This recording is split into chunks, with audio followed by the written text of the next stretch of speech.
One of the keys is remember where you came from. Keep that shit in the front of your mind. And when shit goes bad and it goes sideways, a lot of shit does, you're getting booed out of the fucking building, or you're coming through this injury, or people are writing you off. Oh, you guys ain't gonna fucking make it. You know, any of that shit.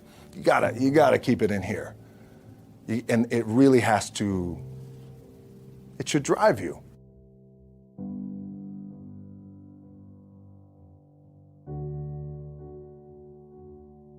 This idea and this notion that you could be anything you want, and you can accomplish anything you want, right? We hear that. You've heard that from the time you were little boys.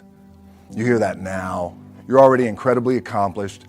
You can win an NBA championship, MVP of the league. You could become president. You could become governor. You could be in entertainment. You could do Charles, and you could do Shaq. You could do that. You could do whatever you want to do. You guys know that. The thing that has worked for me is to remember the hard times. So, and I'm sure you guys all have your processes. And again, I'm going to tell you what's worked for me. So before a big movie comes out, before back in the days when I was wrestling with WWE, a WrestleMania match, anything big that would happen, I would always take a moment and I'd just remind myself, all right, I was evicted when I was 14. We were kicked off the island. We couldn't live in Hawaii. Had no place to live. A lot of shit happened then when I moved to Nashville. I was arrested multiple times by the time I was 16 years old. I gotta remember that. If I were playing on this team, which my skills are, what's that term? Oh, the shits.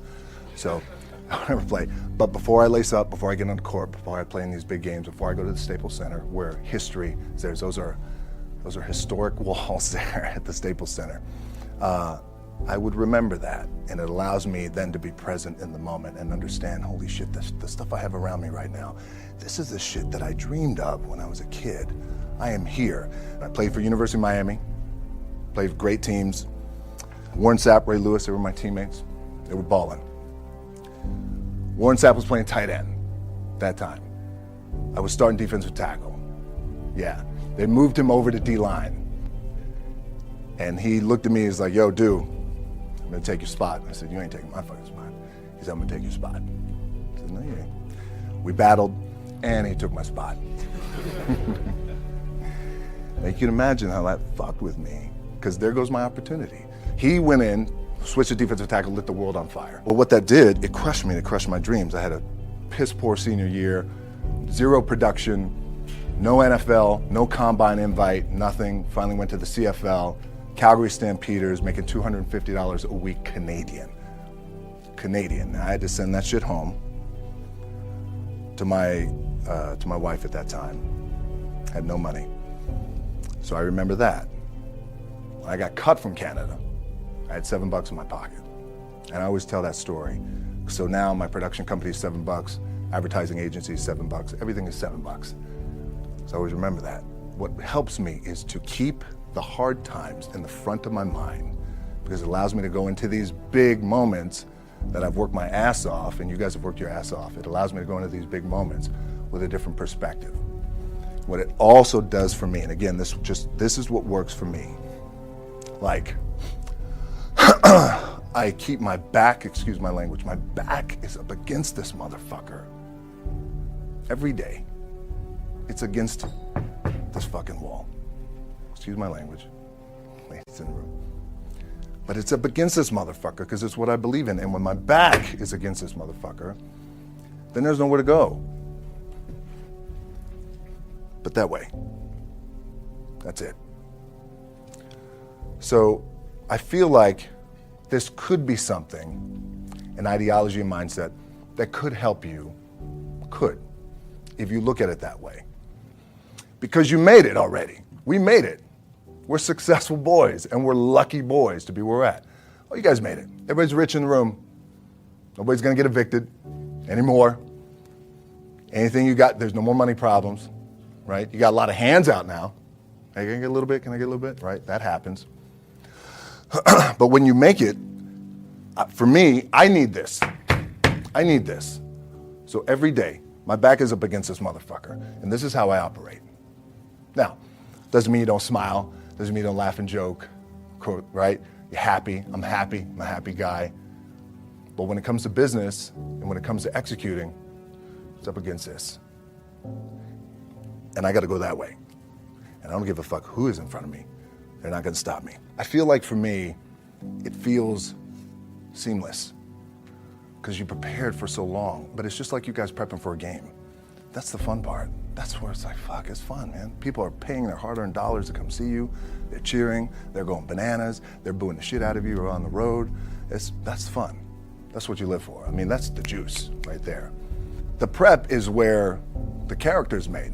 And I just don't mean the character I play, I mean the character in here.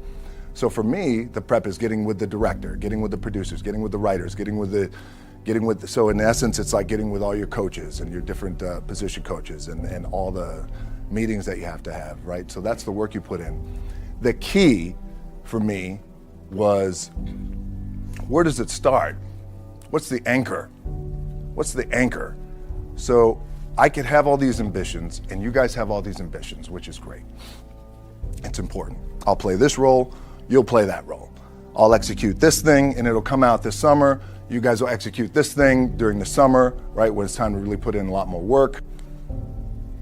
But the key with me is just always finding what the anchor is. And the fucking anchor is getting up at 4 o'clock in the morning every day before anybody else and grounding my thought process is in the no one will outwork me. No one. I love and I respect you guys. You motherfuckers won't outwork me. All starts with this. 2 hands, putting in the work. The anchor for me has always been the work in terms of the weight room training. So when I first started wrestling, I was 6 years old, rolling on the mats with my dad. My old man, a lot of you guys will know this. Yeah, Rocky Johnson. My old man was Rocky Johnson. He was the first black WWF at that time.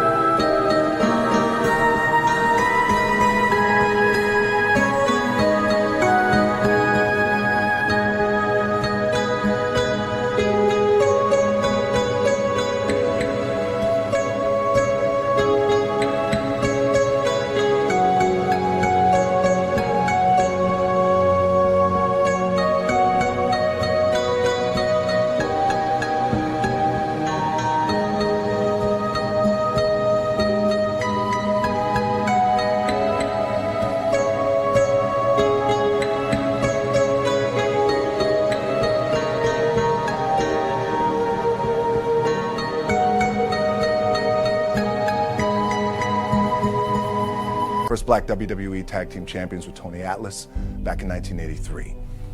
My uncles were the Wild Samoans. I come from a long line of pro wrestlers. But before the wrestling part happened, I was just in the gym putting in the work. At 6 years old, rolling around on the mats. And finally when I could touch weights at 13, that's what I was doing. But the weight part for me and the gym part has always has to be the anchor. Look, at the end of the day, like again, it's the kind of stuff that I talked about at top is I have to hold on to my dad in his pickup truck came down 4 o'clock in the morning, picked me up in Miami from Tampa. We lived in a little shitty apartment in Tampa. He drove down in his little pickup truck to Miami to get me when I was cut from the CFL.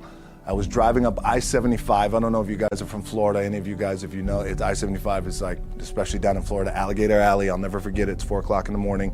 And I thought, well, fuck. I leave home like you guys left home. I'm ready to tackle the world, to get after it, achieve my dreams and goals. Fucking crushed by 22, 23 years old. Now I got to move back in with my mom and dad. I played on great teams, though. Wait a second. This is not supposed to be my future. I'm supposed to be in the NFL right now. I'm supposed to be making a lot of coin and buying my parents shit, buying me shit, taking care of my wife, but it never happened. So I pulled out my wallet. I thought, well, let me see how much money I have. I opened it up. I had a 5, a 1, and change.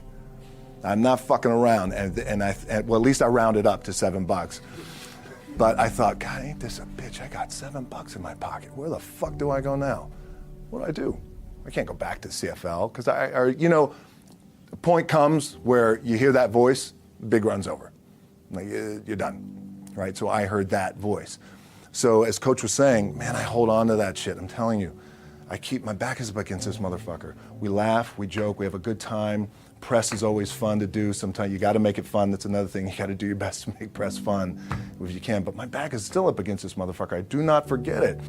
What this also helps me do, and again, it works for me, is at some point, you got to be fucking tired of not being number one.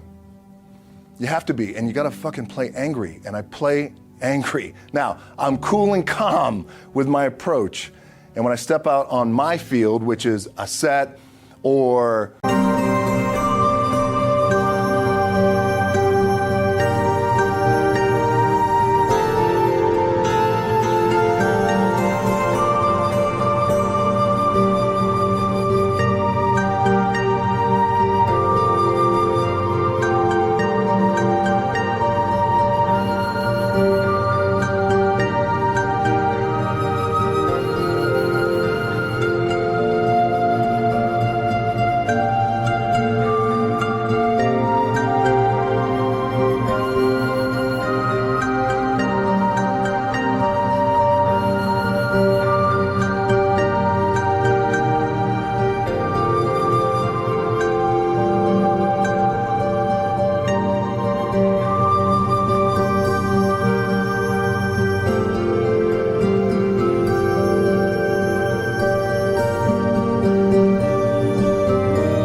like, there's some, and you're always gonna have haters, and haters are like, well, God damn, man, how many movies are you gonna make, or how much shit are you gonna do? Like, you do a lot of shit. I say, yes, it's my ambition.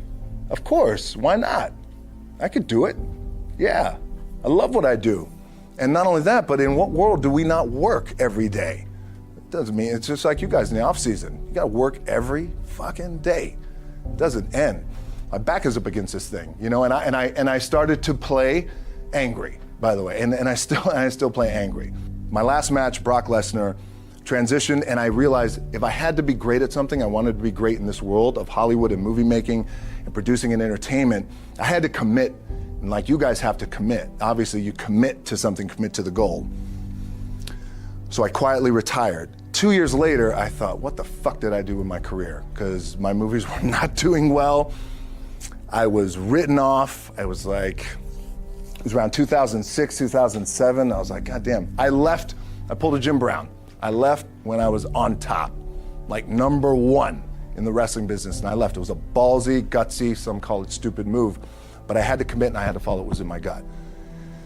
And at that time, I'll share this with you guys, and Will Smith is my boy, and I sat down at that time with the agency I was with, and they said, what do you want to accomplish?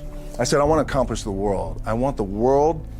And I want Will Smith's career, and I said, and I mean this respectfully because I know he's here at this agency with us, I want to do it bigger and better. And they looked at me like I had 3 fucking heads, and they were like, okay.